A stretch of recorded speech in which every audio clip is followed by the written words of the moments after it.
ప్రభుత్వం ఆలోచన ఒకటే, పేదరికం వల్ల పిల్లలు చదువుకి దూరం అవ్వకూడదు. ప్రైవేట్ పాఠశాలల్లో, జూనియర్ కళాశాలలో ఎట్లయితే విద్య అందిస్తున్నారో దానికి ధీటుగా అందించాలని గౌరవ ముఖ్యమంత్రి గారు నన్ను హెచ్ఆర్డీ మినిస్టర్ చేసినప్పుడు చెప్తాం జరిగింది.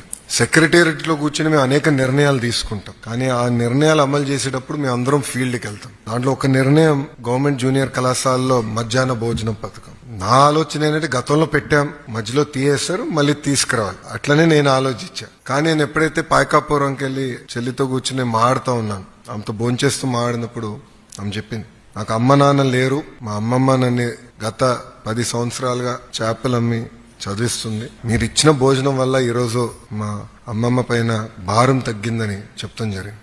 ఇట్లా మీరందరూ కూడా మీ వెనకాల ఒక్కొక్క జర్నీ ఉంటుంది, ఒక స్టోరీ ఉంటుంది. కానీ ఈ రోజు మీరందరూ ఒక అచీవర్స్.